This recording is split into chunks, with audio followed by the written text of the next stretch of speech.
Well, here we are again. We're back at it, and just kind of wanted to continue on with some of the things that we were talking about, some of your experiences, and a little bit of we've talked about our history and your history, but I wanted to start with a quote about kind of really what this was all about in starting this, and again, Larry and Al search for truth. And so I found this quote by Andre Gide, a French author, who Mhm. said, "Believe those who are seeking the truth, doubt those who find it." And I kind of concur with that, and so I think that, what we're trying to do is just talk, and those that choose to watch what we have to say, we watch what we have to say.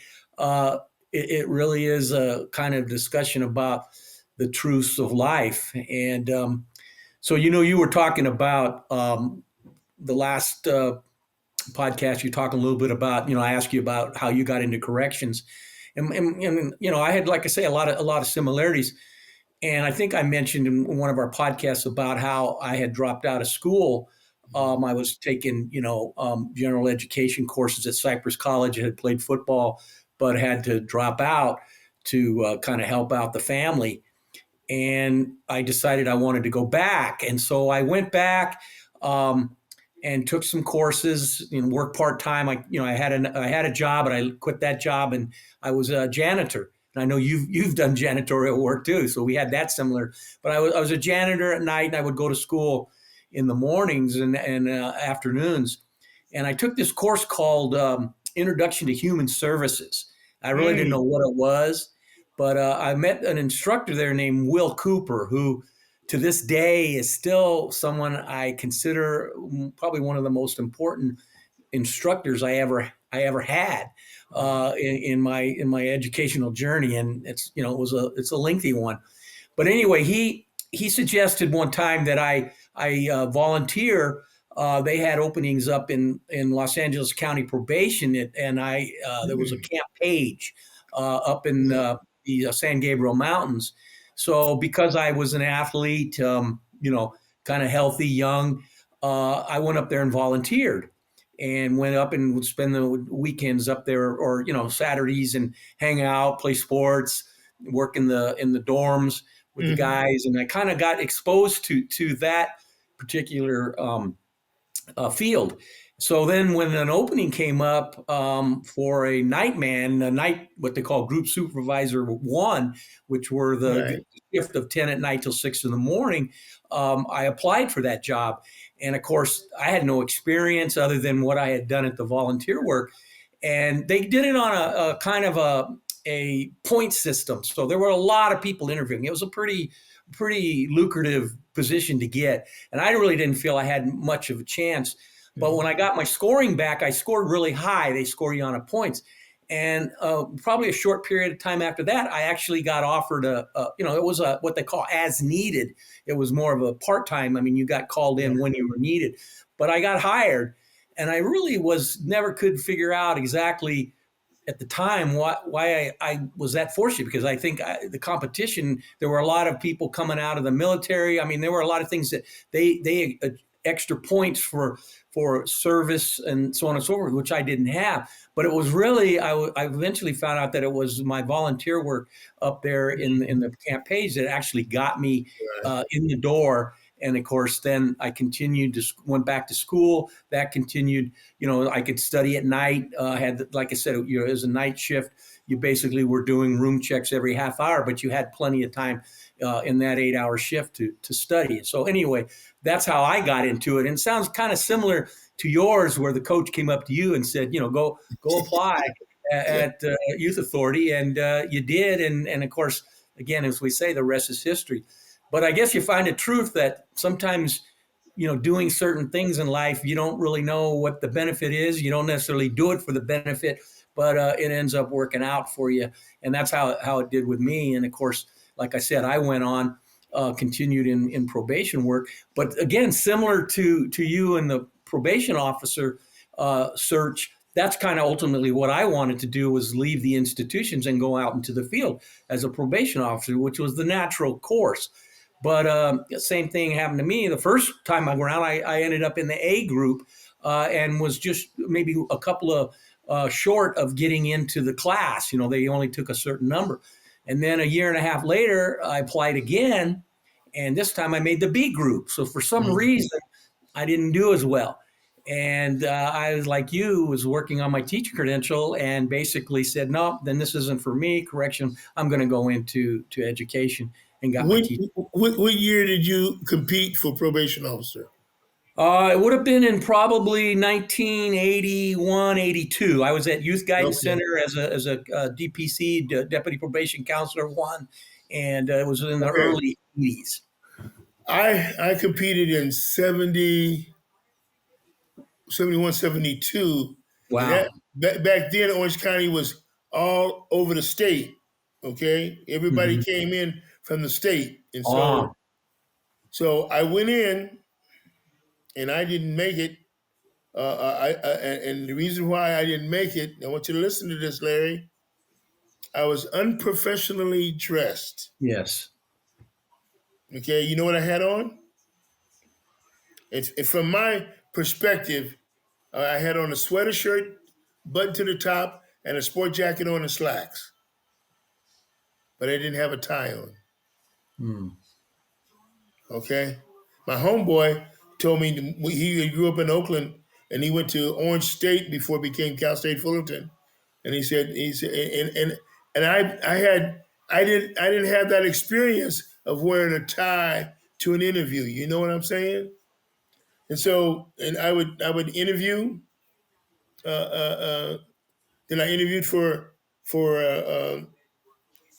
senior counselor, and I'd make the A group, and then because at that time they were only promoting one black guy at a time. You got what I'm saying? Like a quota system?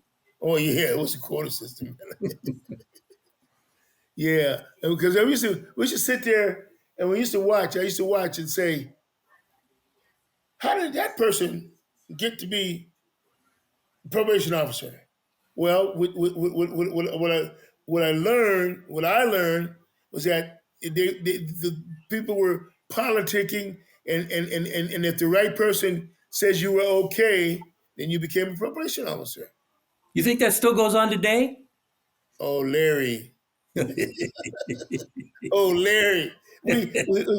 How long did you work for the OCDE? And what did you see, Larry? Long enough to find some truth, all right? Tell, tell me, Before okay, the truth found me. yeah. Tell me what you saw, Larry. Please share it with Yeah, us what you saw. yeah. Well, yeah. Well, what can you say?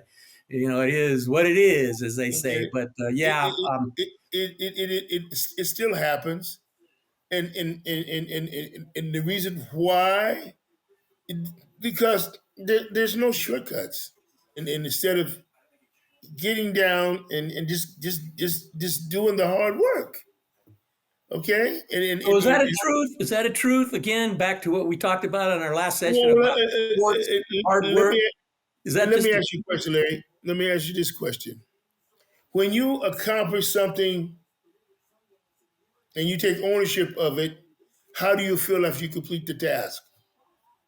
you take ownership of it when you complete it? Yeah, that's just it. You have the ownership of it. That Yeah. it's yours. Do you feel good?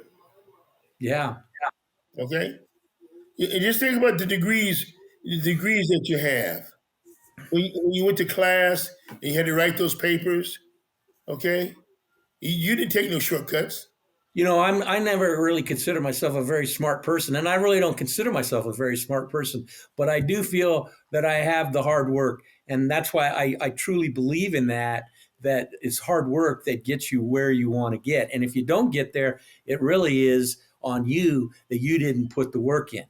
And even though they say it's not what you know, it's who you know, and like you said, people would get positions and get promoted and get things because of maybe who they were or who they knew or whatever it was that worked in their favor.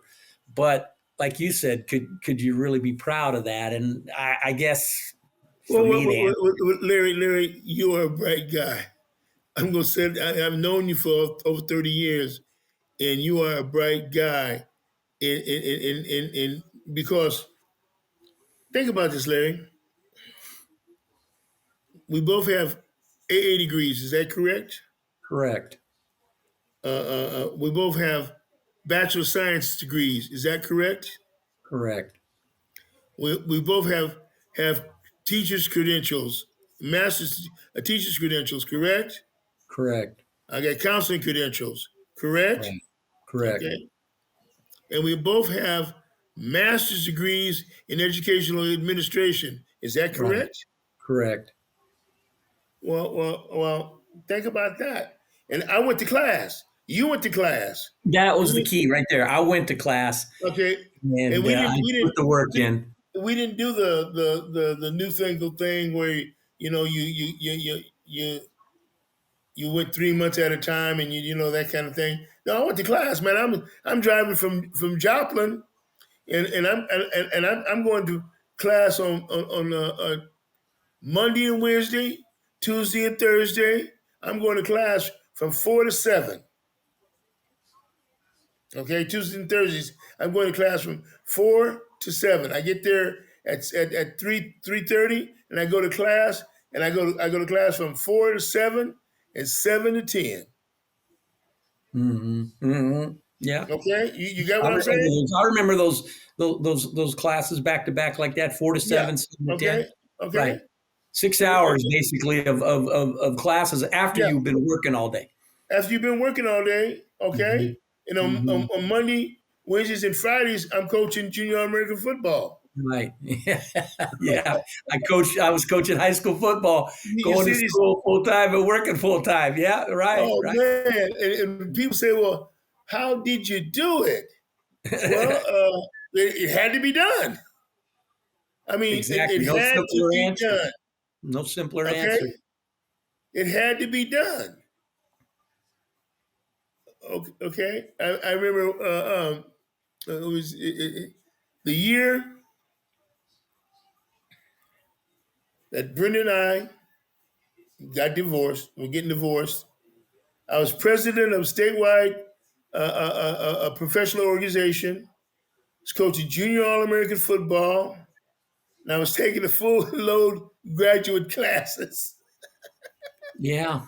And I had my janitorial business. Right. Okay, and Right. so I had 5 things that I had to do every day. So during the week. Mm, Okay, mm. and I had to make money so I could pay child support. Okay, Right. Right. okay, okay. But So in saying that, and like I said, very similar experience in that regard as you. But I don't think of it as anything kind of special. I just think hey, as you said earlier, it had to be done. So it I had just to. did it. You roll up It, your sleeves and you just do it. You don't make a big deal out about it. You no, find a way to make it work. And no. that's why we go back to the Gen Z who if they don't feel like waking up in the morning to go to work, they just won't go, and they they go. don't They go to Starbucks. Get a latte. get a Okay, latte. Yeah, but you but know. but but Larry, I had those 5 things on the burner, and all those 5 things I completed. Okay, I Mhm. got my master's. Right. I coached the football. I did all those things, and I was done. Okay, but it's a mindset. I mean, I don't Yeah, know if I would be able to do it today. I know.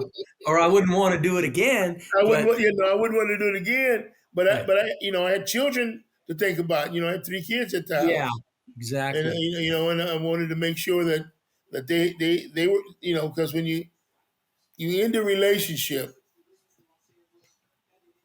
and it's especially when you have children, it's the adults that have to be rational. You have to be Mhm. rational and thankful that I was married to a wonderful woman. I mean, we're still friends today, and Mhm. uh, uh, uh, there's nothing that lasts forever. We were married for, I think it was 17 and a half years, and we were in different stages of growth in our lives. See, when I married her, she was just 19 years old, and I'd been to war. They shot bullets over my head, and I was ready to settle down. But I have to say that she didn't have a chance to experience her life. Mm-hmm. You see what I'm saying? Yeah. So I think it was we got divorced. I think she was 36, and I think I was 41. And the thing that was important is that we had the three children that we both agreed upon, making sure that we did the very best job we could do with our daughters. Yeah, it was something you guys agreed on, definitely. Yeah, yeah. But there was, and then that was the issue. I mean, it had nothing to do with me and her. That was the issue. We wanted to raise our children, and for them to be comfortable, and not, not go through the changes. Because when I remember when my parents got divorced, I went through all kind of changes, and I ended up living with my aunt and uncle. You know what I'm saying? Yeah. Right. But Right. I was strong. I was strong. I still went to the same high school and stuff like that. But I was a survivor, and but I didn't see any reason why my children had to be survivors, because they uh, they needed to stay where they were and keep on going to school, and they all graduated from high school and went on to college, and got had career job have they have career jobs. So, is that part of your sort of task at hand was to allow them to stay where they were, to stay in their environment, to continue with their schooling, their friends, and continue on, and that wasn't disrupted by Yeah, you? because see, when my parents got divorced, my life was disrupted. Yeah. Okay, and I knew what divorce does. Okay, Mm. I was, my ex-wife she was a very good person.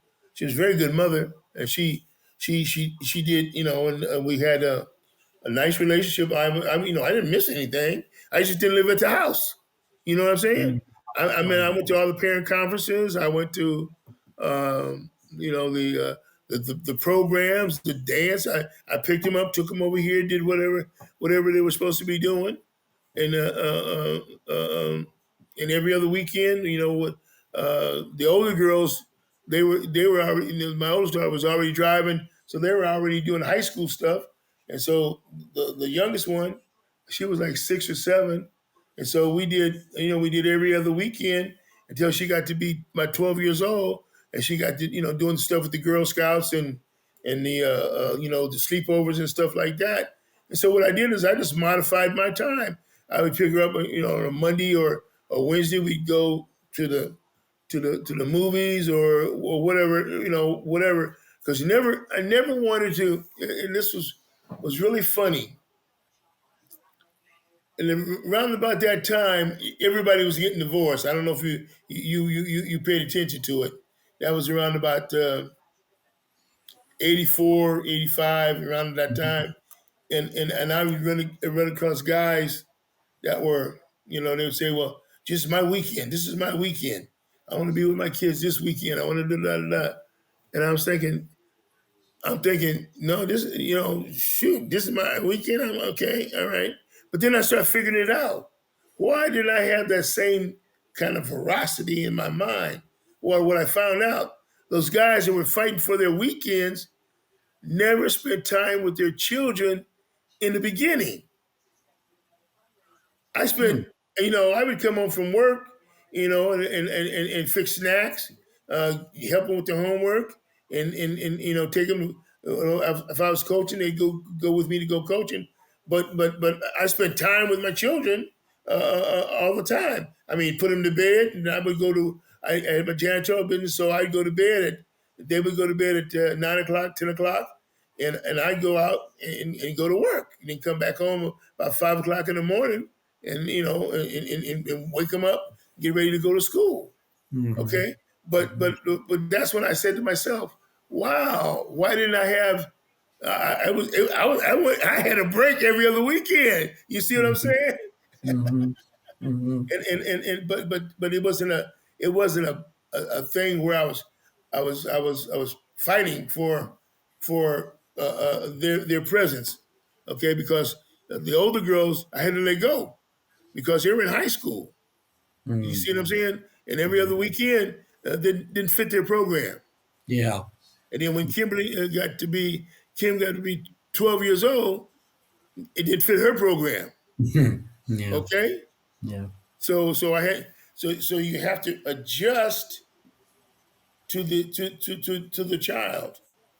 Okay, and I'm thankful that my mind was in such a way that I understood and I didn't feel that I was being cheated out of their growth.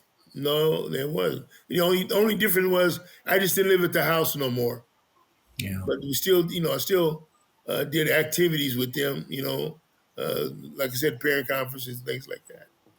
So, we were talking off camera, so to speak, about, I wanted to ask you about this time of year and and going back to sports a little bit. This sort of what they call the carousel of coaches. Mhm. All the coaches of the NFL, for example, that are let go, and then the hiring and who fits for this and who fits for that.